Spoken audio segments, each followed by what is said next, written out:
mon sentiment, déjà, je trouve qu'il y a quand même, là, aux États-Unis, il se passe vraiment un truc, les mecs. Il se passe un truc autour de Donald Trump, c'est incroyable, hein, c'est fou. Ce qui se passe, c'est vraiment, on sent vraiment que les États-Unis là ont pris le pas sur le monde. Hein. C'est un truc de fou. Ils dictent le calendrier du monde. Donc et là encore, et avec Donald Trump, depuis l'arrivée de Donald Trump, il n'est même pas arrivé puisqu'il arrive en plus aujourd'hui. C'est un truc de fou. C'est lui qui dicte le calendrier de l'Europe. C'est lui qui dicte le calendrier du monde. On sait qu'il va appeler Vladimir Poutine là dans quelques instants. Hein, d'ailleurs, même peut-être avant même son investiture, Donald Trump, c'est ce qui peut être prévu. Donc vraiment, c'est lui voilà, qui règle dossier après dossier. On a l'impression qu'il a tous les dossiers sur son bureau et qui dit, bon alors, donc on a quoi? Le Moyen-Orient, après on a ça. C'est incroyable et on se sent tout petit. Le problème, c'est que la France, on se sent vraiment tout petit. Et vu, je vous le dis, l'idéologie de certaines personnes en France, on l'a vu d'ailleurs dans cette émission, hein, voilà, sur France 2, on va y revenir dans un instant, c'est vrai qu'on a l'impression que les Français veulent se mettre justement et vont être vraiment le contre-pouvoir des États-Unis. Oui, j'ai l'impression. C'est ce que je ressens.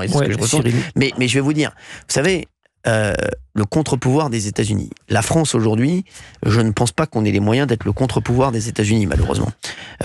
Donc c'est où on essaie, voilà, de faire passer des idées et de s'entendre avec eux et d'essayer d'avancer. Sinon, on va rester sur le quai. Hein. Je vous le dis. La grande différence par rapport à son premier mandat qui a été élu en 2017, c'est qu'il n'était pas préparé à l'exercice du pouvoir. Là, il est préparé. Non, mais bien sûr. La feuille de route est en place. Il ne va pas y avoir de grandes surprises. Même son équipe est folle. Il a annoncé, il a dans chaque secteur des bulldozers, des gars qui vont pas avoir d'état d'âme et qui vont pas être dans la procrastination, ils vont faire ce qu'ils ont dit. Et l'Europe, ce que je vois, moi, c'est pour l'instant une crainte absolue. Giorgia Meloni a pris de l'avance. Bien sûr. Elle a pris de l'avance. Elle est à l'investiture. Là, les Britanniques essayent de négocier, mais difficilement. La France, je ne vois pas quelle est véritablement la stratégie. Van der Leyen commence à dire on va vous acheter du gaz liquéfié. Elle fait patte douce parce qu'elle a la crainte de l'annonce des tarifs douaniers. Il n'y a pas de réponse européenne coordonnée aujourd'hui. Et je pense qu'il n'y en aura pas. Parce qu'il n'y a pas de stratégie européenne, là. Là, actuellement, il y en a qui essaient de sauver leur peau. Giorgia Meloni, elle est dans le bon... dans le bon wagon, exactement. Giorgia Meloni, elle est avec eux. Et c'est ce que j'ai dit depuis le début. Hein. Je l'ai dit. Hein. J'ai dit Giorgia Meloni, les mecs. Vous allez voir que l'Italie, ça va. Ils vont être avec eux. Et ça va être les deux ancrages en Europe. Ça va être l'Italie et la Hongrie. Exactement. Et vous avez vu que l'Allemagne, ils essaient de... Voilà, exactement. Mais les deux représentants européens qui sont chefs de gouvernement, c'est Orban et Meloni qui sont aujourd'hui à Washington. Exactement, il n'y en a pas d'autres. Il n'y a pas Emmanuel Macron. Non. C'est fou. Non, mais franchement, écoutez, c'est quand même... Il n'a pas été invité. Ouais, mais c'est fou. Vous savez qu'il y a Bernard Arnault. Apparemment, il y a Xavier Niel, donc des industriels. Il y a Marion Maréchal, Sarah Knafo, Éric Zemmour, Louis Alliot. Comment se fait-il qu'il n'y ait pas... Il n'a pas été invité. Alors, il paraît que de toute façon, ils n'invitent jamais les présidents des autres pays. Mais à partir du moment où il a invité le président argentin... Javier Milei. Exactement. Il a invité Giorgia Meloni, la chef du gouvernement italien. Il a invité Orban. Exactement. Donc, à un moment... Je pense que c'est Musk qui a œuvré pour Meloni. C'est vraiment... Oui, je pense aussi. Oui. Mais il n'a pas œuvré pour Orban. Vous voyez qu'il invite ceux qui sont idéologiquement raccords avec lui à travers le monde. Exactement. Javier Milei, Giorgia Meloni, Viktor Orban. Il invite. Il n'y a pas de débat. Voilà. Qui il choisit pour la France? Marion Maréchal, Éric Zemmour, Sarah Knafo, Louis Alliot. Donc il invite ceux avec qui il y a une connivence idéologique. Et on va voir. Il va faire comme ça. Il va prendre la carte du monde. Il va regarder qui est d'accord avec moi. Et il va échanger avec ces pays. Donc l'Argentine. En Europe, ça sera donc l'Italie et la Hongrie. Et d'ailleurs, Giorgia Meloni était reçue à Mar-a-Lago il y a 15 jours. Bien sûr. Elle a fait. D'ailleurs, ce qui est intéressant, c'est qu'elle a rencontré Elon Musk et Trump à Paris, à l'Élysée, le jour de l'inauguration de Notre-Dame. Exactement. C'est ça qui est intéressant. En 2017, Emmanuel Macron est un jeune président fort. Ouais. Aujourd'hui, je ne vois pas pourquoi il traiterait particulièrement Macron, qui est sur une fin d'histoire politique. C'est vrai. Bien sûr, mais bon, après, oui. Et donc, ils essaient de viser 2027. En fait, pour l'instant, la France ne les intéresse pas. Croyez-moi, pour l'instant, on est out. On est sur la bande d'arrêt d'urgence. Hein, on va pas se mentir, ils attendent de voir ce qui va se passer et ils attendent de voir c'est pas un sujet pour qui ils vont soutenir. Et on peut dire que on devrait s'activer d'un point de vue des affaires étrangères plutôt que de taper Musk à longueur de discours, que ce soit le président ou le Premier ministre. À mon avis, ça n'avancera rien. Testablement, Donald Trump siffle la fin de la récré. Et effectivement, le wokisme et la cancel culture, ils sont allés tellement loin, ils ont été tellement jusqu'au boutisme, c'est devenu presque les ayatollahs du wokisme et de la cancel culture, que forcément il y a une sorte de retour de bâton, de boomerang. Après, moi je suis spectatrice, un peu comme Gauthier tout à l'heure avec des pop-corn et du soda, parce que l'entertainment Trump, pour l'instant forcément, c'est un plébiscite. Il se balade, il va faire des décrets, il est en surpuissance, en surconfiance. Nous on regarde ça d'un air étonné parce que nous on peut rien faire. On n'arrive même pas à mettre un gouvernement au bout de 6 mois, on n'y arrive pas. Donc effectivement, il y a un truc de principe, d'efficacité qui est très, très impressionnant. Mais une fois qu'on a dit que la crypto s'envole, les bitcoins s'envolent, que l'immigration, il va régler ça et tout ça, moi je me dis comment ça va se passer concrètement. Ça va forcément se compliquer. Est-ce que ça va bien se passer entre Musk et l'administration ? Pas forcément. Entre les libertariens et les cathos un peu intégristes. Comment ça va se passer ? Moi, j'espère que ça va bien se passer pour le reste du monde, mais je pense que d'abord, on va souffrir. Pour le reste du monde, on va souffrir. 2, est-ce qu'il va réussir à piétiner la Chine ? Et 3, est-ce qu'il va résoudre les problèmes internationaux ? Mais je me dis, vous savez, en fait, on croit que tout se passe bien aux États-Unis. Il faut pas croire, nous on dit qu'on est fracturé en France, mais aux États-Unis, par exemple, Kamala Harris, à Washington, elle a fait 92%. Donc il faut arrêter, enfin même s'il a gagné facilement, les États-Unis sont un pays aussi totalement fracturé aussi. Tu viens de résumer la raison de la défaite de Kamala Harris. Exactement. Parce qu'elle n'a parlé qu'aux grandes villes, qu'à l'élite. Mondialisée, wokisée, dans des chaussons. Elle est meilleure en pain de mie qu'en politique.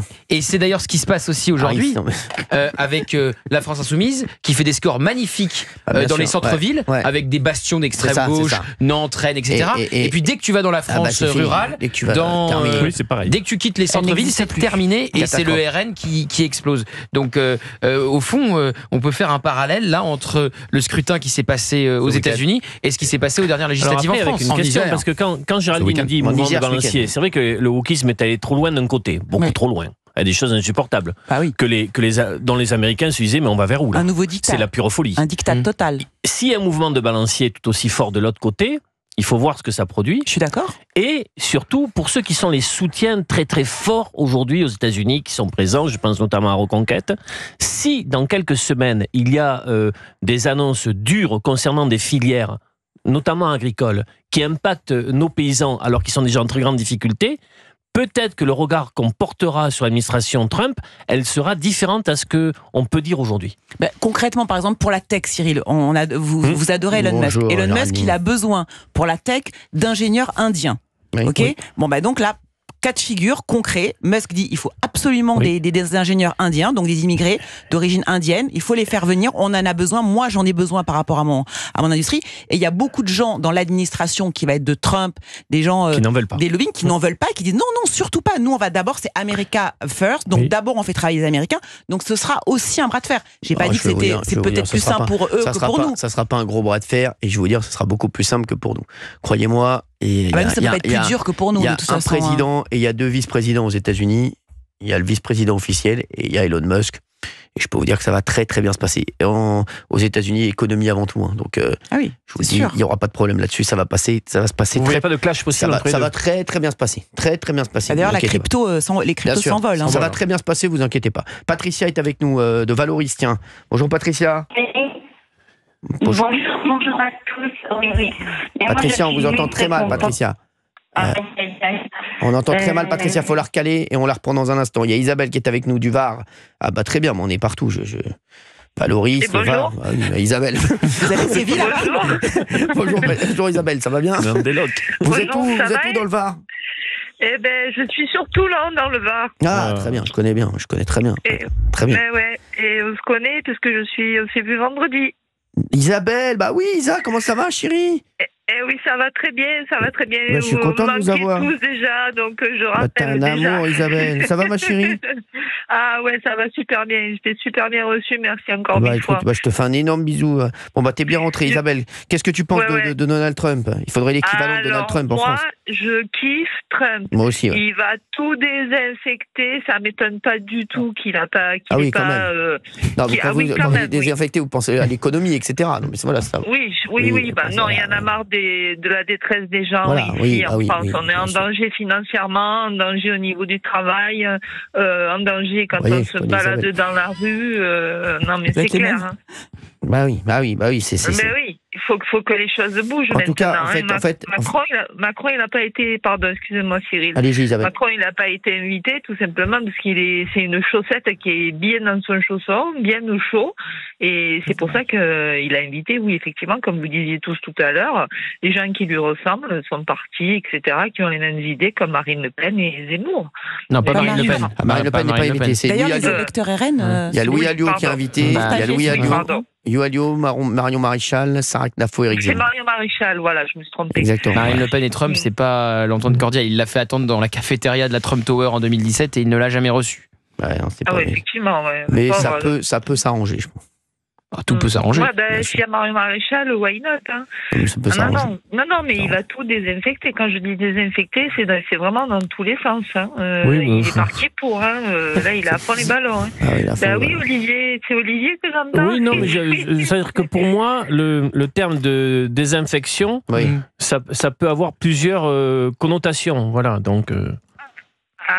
J'espère que ça je comprends ne traite pas des êtres humains. Je comprends ce que veut dire Olivier. Non, je pense pas. Non, bien sûr que non. Bon, on évacuons ça comme ça, on peut discuter tranquillement. Olivier. Oui, mais il y avait besoin d'un éclairage quand même. Oui, mais bon, si vous voulez, si vous avez besoin d'un éclairage, allez chercher un halogène.